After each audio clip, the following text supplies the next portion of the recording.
Halo teman-teman, jumpa lagi bersama kakak di channel Lego Class. Pada video kali ini kita akan belajar latihan ulangan atau latihan penilaian sumatif untuk bab relasi dan fungsi. Sebelumnya jangan lupa ya untuk di like videonya, di share videonya, juga subscribe channel Lego Class. Dan nanti di sebelah kanan atas kakak akan kasih link kumpulan video-video tentang relasi dan fungsi, sehingga kalau ada yang belum kalian mengerti dari video ini, kalian bisa mengulang lagi materinya. Langsung aja kita bahas soal-soal ulangan dari relasi dan fungsi. Sebelum kita melanjutkan menonton videonya, kakak mau kasih tahu kalian kalau sekarang kalian bisa menjadi member di channel Legroless. Ada 3 buah level membership yang bisa kalian dapatkan, yaitu level linear, kuadrat, dan kubik. Tentunya masing-masing mempunyai keuntungan sendiri yang bisa kalian dapatkan. Kalian bisa menjadi member dengan mengklik tombol join yang ada di sebelah kanan bawah video atau yang ada di halaman channel Legroless. Selamat bergabung. Soal-soal ini kakak ambil dari buku Bupena terbitan Erlangga. Jadi buat teman-teman nanti yang mau mencari buku-buku latihan dari Erlangga, bisa langsung klik nanti di sebelah kanan atas, juga kakak kasih linknya ya. Pada soal nomor pertama, pada grafik Kartesius berikut, himpunan pasangan berurutan dari grafik Kartesius tersebut adalah apa? Himpunan pasangan berurutan berarti himpunan dari titik-titiknya ya. Berarti kalau kita lihat di sini, kita punya di sini titik pertama dengan nilai X-nya adalah 2 dan nilainya adalah 1, berarti 2,1 ya. Titik kedua kita punya nilai X-nya 3 dan nilai Y-nya 5. Titik ketiga kita punya nilai X-nya 4, nilai Y-nya 3. Titik keempat kita punya nilai X-nya 6 dan nilai Y-nya 4. Dan titik kelima kita punya 8,3, sehingga kita punya 5 titik di sini, dan kalau kita cari berarti jawaban yang tepat nanti itu adalah yang B ya. 2,1, 3,5, 4,3, 6,4 dan 8,3. Lanjut ke soal nomor 2. Dari gambar berikut yang menunjukkan pemetaan F dari A ke B, kodomain dan range dari F berturut-turut. Kita perlu ingat ya, kalau domain itu adalah daerah asal, untuk kodomain itu adalah daerah kawan, dan range adalah daerah hasil. Daerah asal itu berarti asal dari si panahnya mulai ya, berarti ini kita punya bagian domain, kemudian B ini adalah kodomain, dan untuk daerah hasilnya adalah yang terkena panah ya, 3 dan 5. Jika jawaban yang tepat nanti itu adalah yang D. Kodomain itu semuanya 1, 3, 5, 7 dan daerah hasil atau range adalah 3 dan 5 saja. Gampang ya, sekarang kita coba soal nomor 3. Daerah asal dari fungsi fx, f memetakan x ke x kuadrat dikurang 2x adalah seperti berikut. Ya, X demikian rupa 1 lebih kecil dari X lebih kecil dari 6. X adalah bilangan cacat. Jika M adalah Y sedemikian rupa Y bilangan ganjil dan Y adalah elemen atau bagian dari range dari si F, maka si M ini apa saja isinya ya. Kita lihat dulu untuk si domainnya. Nah, kita cari dulu ya. Domainnya berarti kalau kita lihat adalah yang ini. Berarti antara 1 dan 6. Berarti satunya nggak ikut, 6-nya nggak ikut ya, karena di sini ada lebih kecil. Ya, bukan lebih kecil sama dengan.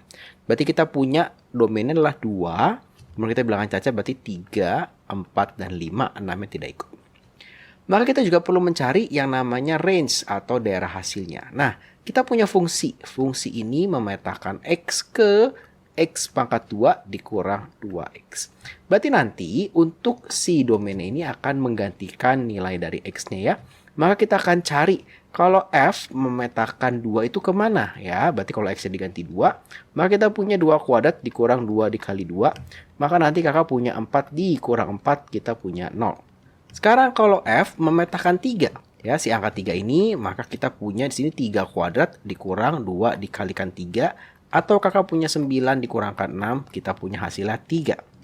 Kemudian si 4 ya, domainnya 4, berarti X-nya 4 nih. Kita memetakan ke 4 kuadrat dikurang 2 dikali 4, berarti kita punya 16 dikurang 8, kita punya 8. Dan untuk yang 5-nya kita juga hitung, maka memetakan si 5 kemana? 5 kuadrat dikurang 2 dikalikan 5, maka 25 dikurang 10, kita punya 15. Dan si M ini itu adalah range-nya, berarti antara 0, 3, 8, dan 15, tetapi dia mau bilangan ganjil saja. Maka nanti jawabannya adalah yang A ya, 3 dan 15, karena 0 dan 8 adalah bilangan bulat. Sekarang kita coba soal nomor 4. Relasi-relasi berikut yang bukan merupakan fungsi itu yang mana? Wah, ini gampang banget ya. Kalau fungsi itu syaratnya, maka si domainnya tidak boleh bercabang ya. Jadi kalau misalkan kakak punya seperti ini, nah seperti ini ya. Kemudian kita punya di sini 1, 2, 3, 4. Semua dari domain harus dapat pasangan 1 ya. Dan tidak boleh bercabang. Jadi kalau seperti ini, Nah, ini bisa kita sebut sebagai fungsi. Walaupun 4-nya nggak punya pasangan, nggak apa-apa. Nah, contoh lain kalau misalkan seperti ini ya, misalkan 1 ke 2 boleh, tapi A ke 1 gini. Nah, kemudian ini ke sini, dan ini ke sini. Nah, ini nggak boleh nih ya. Kenapa? Karena si A-nya di sini dia mempunyai 2 pasangan. Nggak boleh. Kalau fungsi hanya boleh 1. Contoh lain kalau A-nya ke 1, kemudian B-nya ke 1, tetapi C-nya nggak punya pasangan. Ini juga bukan fungsi, karena C-nya harus punya pasangan.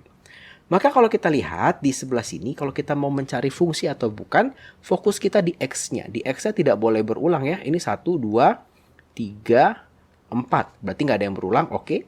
1, 2, 2. Nah, ini nggak boleh. Nah, ya nggak boleh berulang, maka ini bukan fungsi. 1, 2, 3, 4. Ini oke. 1, 3, 5, 7. Ini juga oke. Maka yang bukan fungsi adalah yang B. Y-nya dilihat nggak? Nggak perlu ya, karena di sini kita tidak perlu syarat apa-apa. Lanjut ke soal nomor 5. Rumus f, fungsi f dirumuskan dengan fungsi fx itu adalah ax ditambah b. Jika f dalam kurung 2 sama dengan 5 dan f dalam kurung min 3 sama dengan 10, berapakah nilai a dan b? Nanti kita akan sedikit bermain dengan persamaan dua variabel di sini ya. Kita punya fungsi x itu adalah ax ditambah b.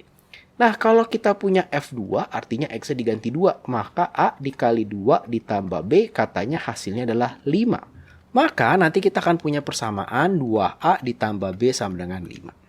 Sedangkan kalau F dalam kurung min 3, berarti X-nya diganti dengan min 3. Maka kita punya A dikalikan min 3 ditambah B sama dengan 10. Maka kita akan punya di sini min 3A ditambah B sama dengan 10. Kita akan eliminasi B-nya saja supaya gampang, maka ini bisa kita kurangkan supaya B-nya jadi hilang. 2A dikurang dengan min 3A menjadi 5A sama dengan di sini kita punya minus 5. Maka A-nya adalah min 5 dibagi 5, maka kita punya min 1 negatif 1. Kalau sudah nilai A boleh kita masukkan antara ke sini atau dimasukkan ke sini juga boleh. Kakak masukkan ke yang pertama 2 dikali A ditambah B sama dengan 5. Maka 2 dikalikan min 1 ditambah B sama dengan 5. Minus 2 ditambah B sama dengan 5. Maka B-nya adalah 5 ditambah 2 yaitu 7 ya. Berarti kita punya nanti jawabannya A-nya min 1. Dan untuk B-nya itu adalah 7. Sehingga jawabannya adalah yang C. Tidak sulit, sekarang kita ke soal nomor 6. Nah, ini mirip-mirip ya. Fungsi f dinyatakan dengan rumus fx itu adalah min x kuadrat min ax ditambah a. Jika nilai dari F3 adalah min 17, maka berapakah nilai dari 3A? Sama ya. Berarti F3, nah ini berarti min 3 dikuadrat ya, sesuai dengan rumus ini. Min 3 ya, dikalikan A, ditambah A, hasilnya adalah negatif 17. Min 9 dikurang 2A sama dengan min 17. Minus 2A, karena kita punya negatif 17 ditambah 9. Karena 9-nya pindah ke sebelah sini. Minus 2A, di sini kita punya adalah negatif 8. Maka nilai A-nya negatif 8 dibagi negatif 2, kita punya positif 4. Maka nilai dari 3A adalah 3 dikalikan 4, kita punya 12, sehingga hasilnya adalah yang D. Kita ke soal nomor 7, di sini kita punya himpunan P dan himpunan Q, di mana katanya P, X sedemikian rupa, 3 lebih kecil dari X, dan X lebih kecil dari 15, dan X adalah elemen atau anggota bilangan prima. Kemudian ada Q-nya juga dan ditanya berapa banyak fungsi yang mungkin dari himpunan P ke himpunan Q. Kalau ketemu soal seperti ini, kita daftarkan dulu anggota dari P-nya antara 3 sampai 15 bilangan prima. 3 tidak ikut karena tidak ada sama dengannya. Maka kita punya 5, 7, 11, dan 13. Kemudian untuk Q-nya itu adalah bilangan cacah yang memenuhi persamaan ini atau bilangan kuadrat ya antara 1 dan 16. 1 nggak ikut, 16 nggak ikut, maka kita punya 4 dan kita punya 9. Anggota dari P itu jumlahnya ada 4 dan anggota dari Q itu jumlahnya ada 2. Maka banyak himpunan yang mungkin dari P ke Q adalah banyak anggota Q dipangkatkan banyak anggota P ya. P ke Q maka Q pangkat P. Maka kita punya 2 dipangkatkan 4, kita punya 16, jawabannya yang P. Lanjut ke soal nomor 8. Perhatikan tabel di samping, pasangan himpunan yang dapat berkorespondensi satu-satu ditunjukkan oleh nomor berapa. Kalau korespondensi satu-satu, maka mereka harus memiliki jumlah anggota yang sama. Si A ini kalau kita lihat bilangan prima yang genap itu hanya si angka 2. Bilangan genap kurang dari 5, kita punya 0. kemudian kita punya 2, kita punya 4, maka artinya ini tidak bisa berkorespondensi satu-satu, karena satu isinya 1, satu isinya 3. Ya, nggak bisa. Ini isinya ada 4, kalau kita lihat bilangan cacah kurang dari 5, itu kita punya 0, 1, 2, 3, 4. Wah, isinya 5. Ini 5, ini 4, berarti juga tidak bisa. Huruf pembentuk kata adil, maka kita punya A, D, I, L. Sedangkan untuk kelipatan 2 antara 2 sampai 10 kita punya 2, 4, 6, dan 8. Wah, ini jumlahnya 4, ini jumlahnya 4 ya. Maka ini bisa berkorespondensi satu-satu.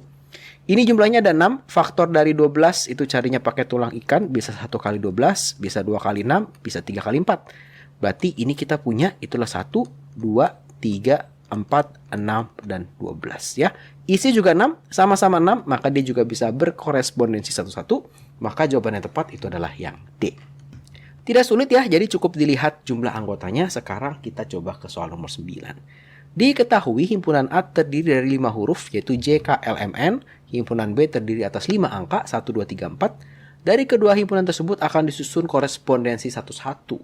Jika K dan angka 4 selalu berpasangan, banyak korespondensi satu-satu yang dapat disusun berapa? Berarti banyaknya himpunan A yang akan terlibat dalam korespondensi satu-satu bukannya 5 tetapi 4. Karena 1 sudah pasti berpasangan dengan yang lain ya. Sudah ada pasangan pastinya. Dan anggota B-nya juga nanti akan 4. Nah, ini harus sama. Kalau sudah, maka banyak korespondensi satu-satu yang mungkin adalah N faktorial. N faktorial apa ya? N faktorial berarti jumlahnya berapa nih? Berarti 4 faktorial, yaitu 1 dikali 2 dikali 3 dikali 4. Berarti faktorial itu dari 1 dikalikan 2 kali 3 sampai dikalikan N. Kalau 6 faktorial berarti 1 kali 2 kali 3 kali 4 kali 5 kali 6. Sehingga di sini jawabannya nanti hasilnya ada 24, yaitu yang B. Gampang ya, lanjut ke soal nomor 10. Sekarang di nomor 10, suatu fungsi dari X ke Y dinyatakan dengan pasangan berurutan seperti berikut. Rumus dari fungsi tersebut seperti apa? Nah, kalau ini cukup mudah sebetulnya. Jadi kalau teman-teman lihat di sini, kalau teman-teman mau cari fungsi yang mana, teman-teman bisa memanfaatkan pilihan yang ada dengan cara apa? Dengan cara mencoba ya. Jadi ini menjadi nilai X-nya dan ini menjadi nilai Fx-nya. Sebagai contoh untuk yang A, kalau kita coba nanti kita punya 9 dikurang min 1 hasilnya benar 10. Tetapi semua harus berlaku. Kalau kita coba di sini adalah jadinya 9 dikurang 1 ya, sama dengan 8. Nah, ini salah ya, harusnya hasilnya 4.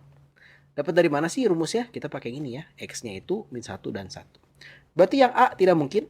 Sekarang kita coba yang B ya. Maka kalau di sini, kalau kakak pakai yang B, yaitu Fx sama dengan 7 dikurang 3x, maka 7 dikurang 3 dikali min 1, maka kita punya 7 tambah 3, kita punya 10. Oke ya, sesuai ya. Kita coba untuk yang 1 ya, maka F1-nya berarti 7 dikurang 3 dikalikan 1, 7 kurang 3 sama dengan 4, sesuai. Maka ini juga oke, kita coba untuk yang ini. Jadi harus sesuai untuk tiga-tiganya. Berarti F3 sama dengan 7 ya, kemudian dikurang 3 dikalikan 3, 7 dikurang 9 sama dengan negatif 2. Wah, ternyata tepat. Pas banget kita dapat, berarti jawabannya nanti adalah yang B. Jadi caranya kalau seperti ini teman-teman bisa cobain satu-satu aja ya, dibandingkan kita pusing memikirkan rumusnya apa ya dari sini ke sini ya. Di sini ditambah 9 tetapi di sini adalah ditambah 3 tetapi di sini nanti tiba-tiba dikurang ya gitu ya. Kita pusing. Nanti kita ternyata ini X-nya di belakang, kita biasa memikirkan X-nya di depan. Jadi cara yang kakak sarankan, kalau ketemu soal seperti ini, kalian coba satu-satu ya. Lanjut ke soal nomor 11, suatu fungsi Fx adalah 7 tambah 2x terdefinisikan menjadi himpunan pasangan berurutan seperti ini. Maka di sini kita punya nilai Fx-nya ya. Nah, ini kita punya nilai Fx, ini semua adalah nilai Fx. Sedangkan ini adalah nilai X-nya ya. Berarti kita mau mencari berapa saja sih nilai X yang membuat fungsi ini bernilai 1, 3, 5, dan 7. Kita tuliskan Fx sama dengan 7 ditambah 2x. Berarti Fx-nya berapa? Berarti kalau kita ganti ya, berarti bukan Fx ya, kalau kita ganti jadi A. Nah, di sini kita punya Fa sama dengan 7 ditambah 2 dikali A, itu hasilnya katanya 1. Ya, seperti itu. Maka 7-nya bisa kakak pindahkan ke sebelah sana, maka kakak punya 1 dikurang 7, ini udah gak ada 7-nya. Maka 2A di sini sama dengan negatif 6, nilai A-nya adalah negatif 3, negatif 6 dibagi 2. Sekarang kalau F dalam kurung B, nah berarti X-nya diganti sama B ya. 7 ditambah 2B itu sama dengan 3 ya. Maka kita punya di sini 2B sama dengan 3 dikurang 7. Maka kita punya 2B sama dengan di sini kita punya negatif 4. Maka di sini untuk nilai B-nya adalah negatif 4 dibagi 2, kita punya negatif 2. Kemudian kita hitung kalau F dalam kurung C ya, berarti 7 ditambah 2C sama dengan 5. 7-nya pindah, nah berarti 2C sama dengan 5 dikurang 7. 2C sama dengan negatif 2, C-nya adalah negatif 1. Kalau D berarti 7 ditambah 2 dikali D sama dengan 7. Nah, di sini ya. Maka 2D-nya adalah 7 kurang 7 dan D-nya, 2D-nya adalah 0, D-nya adalah 0. Berarti kalau kita cari A tambah B tambah C tambah D adalah negatif 3 tambah negatif 2 tambah negatif 1 tambah 0. Nanti kita dapat negatif 6 yaitu yang A. Sedikit sulit tapi nggak juga. Sekarang kita coba untuk soal nomor 12. Pada tabel harga X liter beras dapat dinyatakan dengan fungsi apa? Nah, seperti ini sebetulnya dengan hanya perkalian biasa kita bisa mencari, berarti kalau untuk 1 liter kita akan punya 13.000 ya. Dan ini selalu ya, berarti kalau 5 13.000, 7 13.000. 7 dikali 13.000 yaitu 91. 5 dikali 13.000 adalah 65.000. Berarti harga beras itu dapat kita definisikan sebagai fungsi X dikali dengan 13.000 ya, tergantung nilai X-nya atau berapa banyak beras yang dibeli, atau 13.000 X. Kita punya jawabannya adalah yang C. Lanjut ke soal nomor 13. Ini nggak sulit ya, cukup mudah. Dikatakan F dalam kurung X min 9 sama dengan X dan G dalam kurung X plus 2 sama dengan X. Wah, ini apa di dalamnya seperti ini, kemudian di sini X ya, gimana cara mengerjakannya gitu ya. Sebenarnya cukup mudah ya. Yang F-nya dulu, X min 9 sama dengan X ya. Kemudian yang ditanya itu adalah F dalam kurung 3. Nah, kita bisa melihat hubungan ini dan ini ya. Berarti X min 9 harus nilainya 3. Sehingga nilai X-nya, kalau kita lihat ke sini ya, berarti ini 3 ditambah 9. Berarti kita punya di sini adalah 12 ya. Berarti kalau kakak tuliskan di sini, ya, kalau kita tuliskan lagi Fx min 9 sama dengan X, maka kita punya F dalam kurung, nah ini min 9 ya. Kemudian X-nya ini itu diganti dengan 12. Kenapa? Supaya 12 kurang 9 hasilnya 3. Kita maunya kan F3. Berarti di sini X-nya juga diganti dengan 12. Oh, ternyata hasilnya 12 ya. Berarti F dalam kurung 3 hasilnya 12. Maka kita punya pertama ini adalah 12 ya, 12 ditambah berapa nih? Kita cek yang GX nih ya. Prinsip yang sama kita pakai, G dalam kurung X tambah 2 sama dengan X. Kita punya atau kita mau cari G sama dengan 3. Maka kita lihat relasi ini sama ini, X tambah 2 sama dengan 3, maka X-nya 3 dikurang 2, maka X-nya adalah 1. Kalau kakak tuliskan lagi GX tambah 2 sama dengan X. Nah, ini kalau kita tuliskan seperti ini, berarti, nah ini berarti X-nya itu diganti dengan 1 ya. 1 tambah 2, maka kita X-nya juga diganti dengan 1. Sehingga nanti kita akan punya nilai G dalam kurung 3 sama dengan 1. Berarti 12 tambah 1 hasilnya 13, berarti yang D. Cukup mudah ya. Lanjut ke soal nomor 14. Nah, ini sama seperti yang tadi ya, jadi pakai eliminasi dan substitusi lagi sedikit. Kita lihat di sini kalau kita punya F min 2 adalah A dikalikan min 2 kuadrat ditambah B, itu hasilnya adalah 3 ya. Maka kita akan punya persamaan 4A ditambah B sama dengan 3. Dan kalau F-nya, X-nya diganti dengan 3 yaitu F3, maka X-nya juga diganti dengan 3. A dikalikan 3 kuadrat ditambah B, hasilnya ada 13. Maka nanti kita punya persamaan 9A ditambah B sama dengan 13. Kita eliminasi B-nya, kita kurangkan. Karena tandanya sama. 3 dikurang 13 hasilnya negatif 10. 4A dikurang 9A hasilnya negatif 5A. Maka A-nya adalah negatif 10 dibagi negatif 5. Kita punya A-nya 2. Kalau sudah A-nya boleh dimasukkan ke yang atas, boleh dimasukkan ke yang bawah. Kita sekali-sekali coba yang bawah ya. 9A ditambah B sama dengan 13. 9 dikali 2 ditambah B, karena A-nya nilainya 2. Hasilnya harus 13. Maka 18 ditambah B sama dengan 13. B-nya adalah 13 dikurang 18. Kita punya 13. Berarti kita punya hasilnya negatif 5 ya. Berarti kita punya nilai A-nya. Nah, berarti kita punya nilai fx-nya. A-nya adalah 2, x kuadrat dikurang 5. Berarti jawabannya yang D. Sekarang ke soal nomor 15, soal yang terakhir ya. Ini sedikit unik soalnya. Nah, ini nggak ada angkanya, gimana cara kita menghitungnya? Nanti kita coba ya. Kalau kita ganti F6, maka nanti kita punya 6 dikali A ditambah B. Karena X-nya diganti dengan 6. Kalau kita punya F2, maka nanti kita punya di sini itu adalah 2A ditambah B. Sehingga kita hitung dulu ya kalau nggak ya F12. Nah, kalau F12 berarti X ganti 12, kita punya 12A ditambah B. Kalau F0, nah berarti 0A ditambah B atau ini sama dengan B saja. Sehingga kalau kita punya F6 dikurang F2, artinya kita punya 6A ditambah B dikurang 2A ditambah B, hasilnya adalah 11. Aljabar ya. Maka 6A ditambah B dikurang 2A dikurang B hasilnya 11. Maka kita punya 4A, hasilnya adalah 11 ya. Ini dicoret B-nya. Kak, A-nya jelek nih. Ya, kita biarin dulu deh ya. Kita coba cek yang ini ya. F12 dikurang F0. F12 dikurang F0. Jadi kita punya F12 adalah 12A ditambah B dikurang F0 adalah B doang. Maka kita punya 12A. Wah, ini gampang nih. 12A itu adalah 3 dikalikan 4A. Sedangkan tadi kita sudah punya nilai dari 4A. Nah, ini adalah 11. Artinya kita punya 3 dikali 11, yaitu 33. Dan jawabannya adalah yang C. Nah, kira-kira seperti itu untuk latihan ulangan penilaian sumatif relasi dan fungsi. Terima kasih buat teman-teman yang sudah menonton video ini. Selamat belajar. Kalau teman-teman merasa video bermanfaat, ayo dibagikan kepada teman-teman yang lain. Supaya semakin banyak yang merasakan manfaat dari channel Lego Class. Jangan lupa like videonya, subscribe channel Lego Class, dan juga follow Instagramnya Lego Class. Terima kasih, sampai jumpa di video-video berikutnya.